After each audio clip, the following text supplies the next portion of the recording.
forward very, very quickly. Not many passes being strung together. Well, they are trying to string a few together now. It's Thomas to Brown and then to Barnard. Oh, a little bit rushed, but it breaks for Neil Shipley, whose shot is good, and his shot is so good it's got into the Birmingham net. Beautifully taken goal from Neil Shipley, which really sums up the confident mood he's in at the moment. Well, it's ironic. That is probably the first time either side strung any passes together. Bit of clumsy defending, and then nobody's moved out at all to close Shipley down. He's hit it extremely well just off the inside of the post. But I thought there was a bit of a slow reaction from the defenders following Percy's mistake. Shipley's 15th. Here's Johnson at the other end, but the ball is claimed by Miller. Yeah, Shipley has only scored 1 in the last 5 games, having scored 6 in the previous 8. But he's had a really good second half to the season, and he's a big favourite of Dave Bassett's. He had him, of course, at Crystal Palace and at Forest. That's right, yeah. I mean, in all fairness to the lad, nothing went right for much at Forest, but he certainly seems to have come good here. He looked a particularly good player at Southampton, and somewhere along the way it went wrong for him.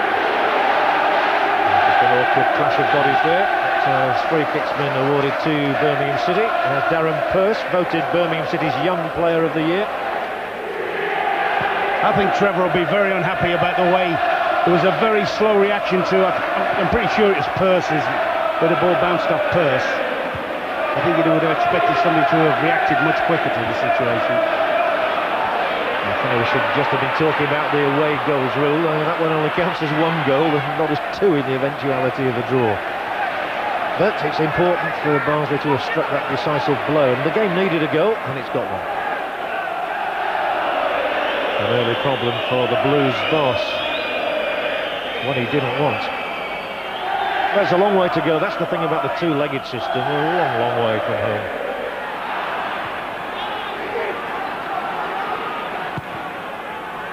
The ball is slung across in here towards Shipley, who's done well again. Well, the free kick's been awarded against him, but as a centre-forward, I think I'd feel pretty aggrieved about that. 1-on-2. Yeah, I think he was unlucky there. He pulled away onto the left-back Johnson's shoulders. Doesn't look to do much there, apart from hold his strength, and if anything, you could say that Johnson was trying to have a tug at him. But there's a lot of movement down on the Barnsley bench, and I can see that Dyer is stripping for action. Would you think that might be Hignett going on the right-hand side, Tinkler coming off? I think it is, yeah. Although Dyer has played on the right-hand side, hasn't he? He's better thrusting through the middle. No, Jeff Thomas coming off. Well, isn't substitute for substitute. Well, he did get a knock, didn't he? He went down soon after he'd come on. When you looked at Tinkler, you thought Tinkler's movement didn't look particularly great, and well, you'd be a manager. You? Looks to me, well, you never know. Dave Bassett's such a wily old bird. He might have thought, hang on a minute, we can go on and win this game with somebody up alongside Shipley there, somebody with a bit of pace like Dyer. We can get a goal or 2 more. But Jeff Thomas looks as though he might just having a bit of treatment. Anyway, let's see what happens here with Hughes going forward.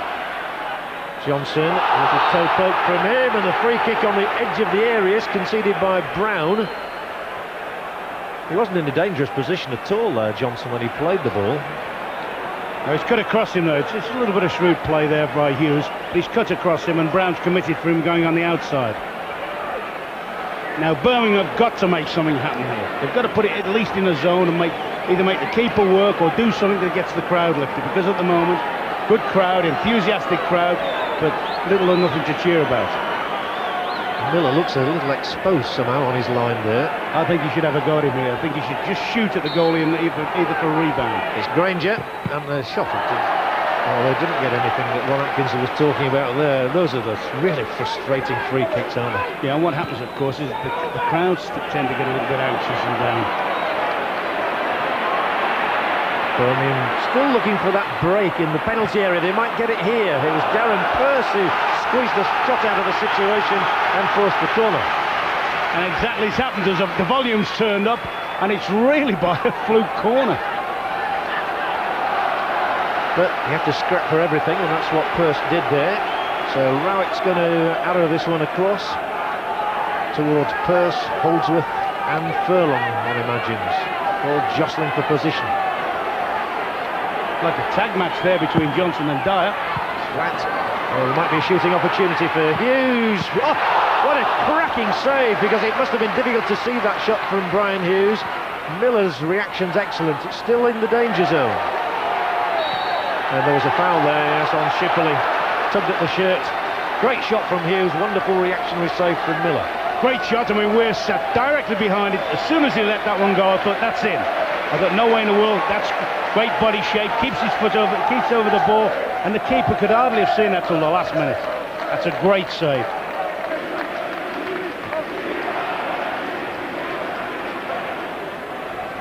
It's a very important 10 minutes in the dressing room, and it was an important turn away from trouble by Pearce, but they're putting themselves under unnecessary pressure. Dyer's won it. Appleby will play it left for Barnard. The first time cross from him might just get to Shipley, and it's a corner. But why did they play themselves into difficulties there? I think that's nerves. I think Rowett, who's been a very accomplished performer all season, looks round, he sees Pearce 3 yards up him and hurries the ball to him. Pearce had a problem. That routine again, and it's the in-swinger. Good punch out, but it might yet fall for Appleby. Then for Shipley, and Appleby is caught here by Granger, and the referee has awarded Barnsley a free kick just outside the area. The irony of all this is, you know, the ball's bouncing up. I think he's a bit unlucky to concede that free kick. The linesman's flagged for offside there. Yeah, it was just the disconcerting bounce of the ball there, but now Hignett's quite capable of curling these in. Or they could square it for Appleby.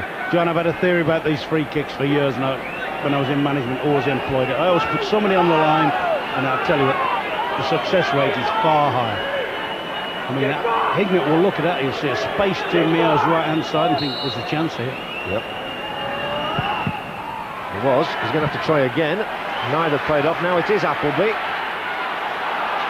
Barnsley still have the possession, and they still have time. We're inside these final 3 minutes, and coming here behind the keeper, Mira, was Dyer, and nobody got a touch. Or did they? Yes, they did. I don't believe that. I do not believe that. The linesman is, what, 70 yards away. The referee is 10, and the linesman gives the decision. Now, whether the linesman's right or wrong, the referee must be taking the onus there. Can Barnsley get a second goal here before the break? They've given themselves a chance, a shooting opportunity for Nicky Eden. He's still bobbling around in here now with Dyer. Didn't break for Chettle, does break for Barnard, and surely Birmingham have to clear this. Oh, that was mayhem inside there, and a Barnsley man has gone down writhing in agony. It's Morgan. The referee might just have to take some action here before half-time. I think he thinks Michael Johnson, I'm sure he thinks that Michael Johnson has reacted over vigorously. Granger's the one round it. No, that's a legitimate, he's entitled to challenge for that. Birmingham are hanging on, aren't they? They're on the ropes in these closing minutes of the first half. They're having a nightmare. It's your worst nightmare as a manager. Trevor Francis got them to the playoffs last year. He's put an awful lot into this, thinking what might happen, and at the moment it's the worst possible scenario. Your team is not performing. Might be a decisive moment. It's through, and it's well held by Thomas Mira. It's what you like to see as a manager, your player striking a free kick and actually getting it passed off through the wall and making the keeper make the save. Referee Halsey blows the whistle. It's half-time at St Andrews, and it's all going very well indeed for Barnsley so far, thanks to that Neil Shipley goal, and there's no doubt about it, they have bossed the first half. Half-time score, Birmingham City 0. Francis is sent for the second half, and he really is going for it with Marcelo and Undlov on, Pearce and Andy Johnson off. So Barnsley might have a bit more to contend with, Ron, than they did in the first half. Yeah, it looks very much as if you're going to play three central defenders. Rowett pushing in alongside Johnson and Holdsworth. And then he's going to be saying to Lazaridis, get yourself forward as much as possible. He's still keeping Granger by the look of it over on the right-hand side. The only thing I can think he's said to Peter Unlove is you play as a free spirit. Personally, I thought he'd have played Unlove as a winger. Kept the width. I was prefer him on the wide area. Lazaridis, of course, plays wide down the left-hand side. I know you're a big fan of Unlove, the man who got that hat-trick for Coventry at Liverpool. So that he could play, he's capable of playing in the highest level with anybody. He's had his problems here injury-wise, of course, as most of the players have. First thing Miller has to do in this half is clear it, and what he's done is put it straight into the fans. Barnsley started the first half really well, so they'll want to start the second half just as well. Here's Marcelo into the area, down he goes, referee says play on, nothing doing for the Brazilian. Another poor clearance from Miller though, gifting the ball back to Birmingham straight away. Holton's clipped it in, and now Granger, and the first time effort from Martin Granger. You know, I've just seen they've been back on the field 2 minutes. There's been more life and zest from the Birmingham side than the whole of the first half, I would guess. They're playing a shape now with 3 narrow midfield players in there. Here's the one where he's looking for a penalty. Tell you what, I hit my dogs hard and they don't go down, I'm telling you. Dave Bassett's out now trying to adjust his team tactically to compensate for the changes Birmingham made. Well, that's what makes management the difficult job it is, isn't it? Reacting to opposition tactics.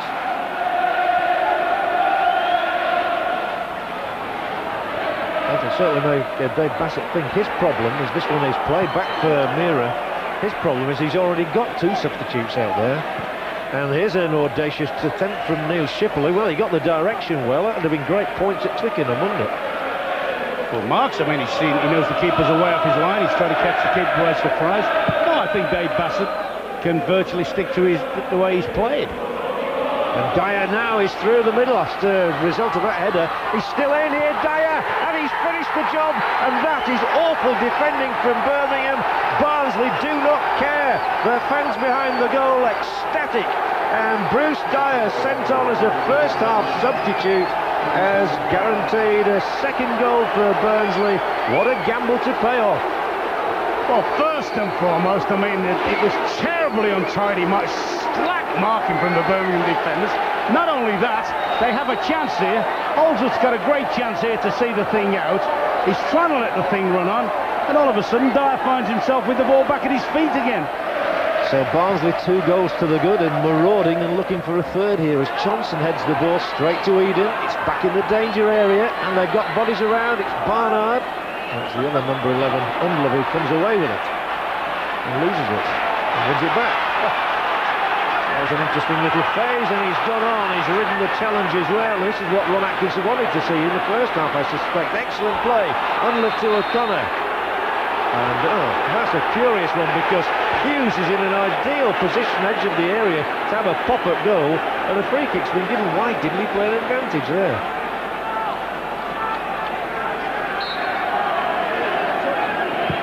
From Granger, and it is an effort off the mark this time. Furlong up there, but the header not on the mark at all. Never looked like being over. Away goes Hignett. He doesn't mind taking the ball into wide areas, and he's done well to get the throw-in out of it. Yeah, both wide players, or players that can play wide, they're unloved. He made the run one way and caused problems, and Hignett's another one of the best players that's on view. Does exactly the same. I think you'll find that the quality players will come to the top now. As the game starts to get a bit spaced out and there's more room, and a lot of the frantic challenges seem to disappear. You'll see the quality players come to the fore. It's a lovely ball. Dyer can make it 3. He's made it 3, and Barnsley might just be on their way to Wembley. They've never been there, but they've forged themselves a 3-goal advantage in the away leg against Birmingham City. 3-0, stunning scoreline. Birmingham 0, Barnsley 3. That's a lovely threaded ball in there from Tinkler. He takes it very, very well, slots it home. Once again, where are the 3? they three statues at the back? But good touch. They're looking for an offside. Nobody takes the responsibility of seeing the challenge off, marking him up. He's not offside. He's moved as the ball's being played through. His first touch is good. Gives the keeper no chance.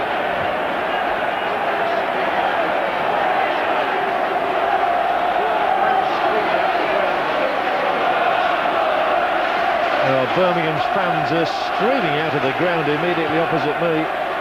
They believe their side is already beaten, but here's the ball inside the area.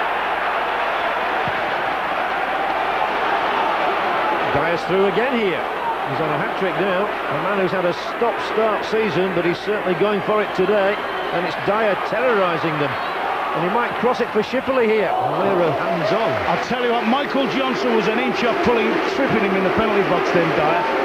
But I've seen Dyer in the past with various clubs when he has been on form and he is strong and he can take people on, and now all of a sudden he's playing on adrenaline now. I tell you what, I bet Dave Bassett does wish it was away goals double now.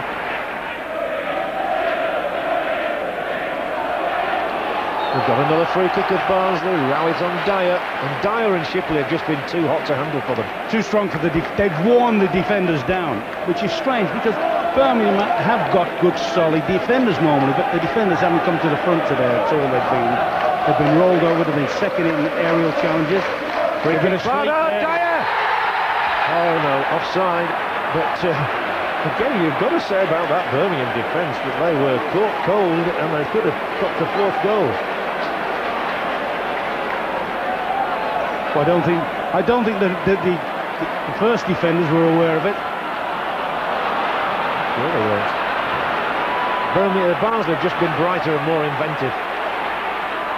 But Connor now slides it. There's a chance this time. It's Underlove into the Barnsley area. And the covering is excellent from Chettle. Yeah, he's done well, Chettle, and blocked the cross off. But that's where Underlove for me should operate. Out in the wide areas and just keep giving him the ball.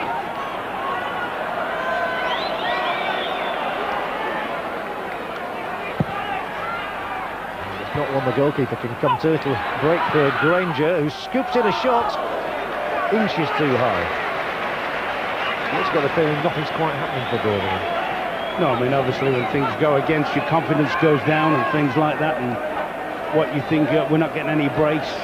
A lot of it's just that much off the pace.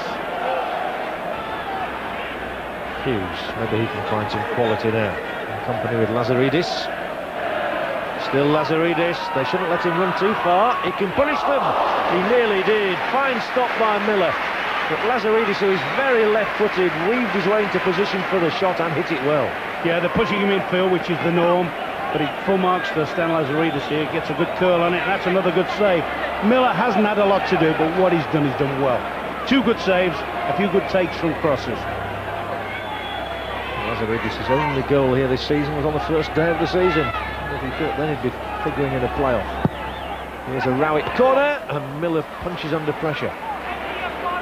By the way, I saw that particular goal. It was a cracker. Free kick at the end. They're attacking now.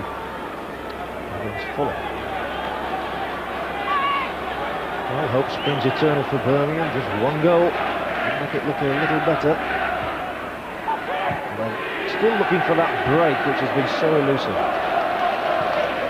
Away goes Dyer once more.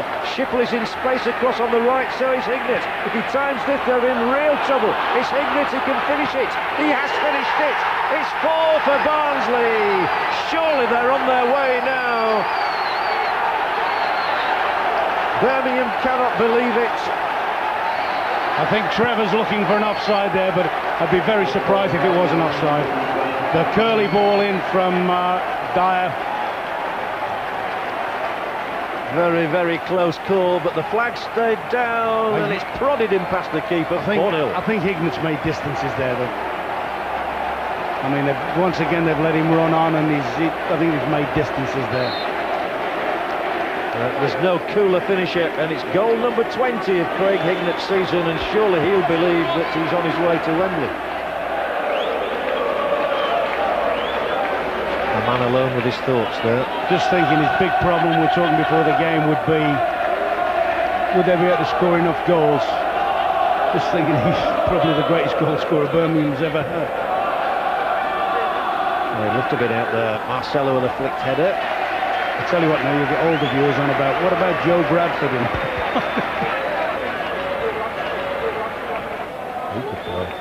I was going to say, did you do many of his games? Plenty of Bradford matches wrong, but not Joe Bradford, no.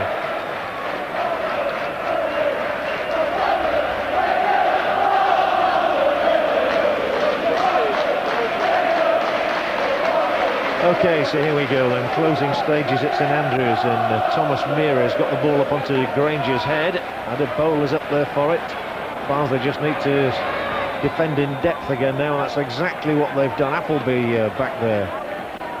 And well, like the midfield have just checked in towards the back four, and there hasn't been a lot of space for the Birmingham team to play in.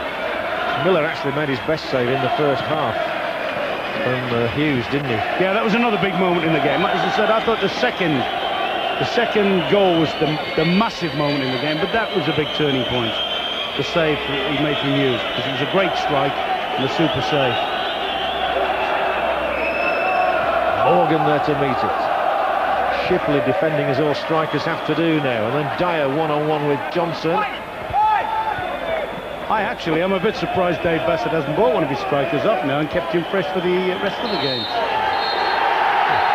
Contrasting emotions here at St Andrews. Bruce Dyer's 2 second-half goals and one from Craig Hignett added to Neil Shipley's first-half strike give a sweet sound to the scoreline. It's a resounding success, far beyond Barnsley's wildest dreams. They have one foot in Wembley, though they have a date with Birmingham at Oakville to come on Thursday night. Final score, Birmingham City 0, Barnsley 4.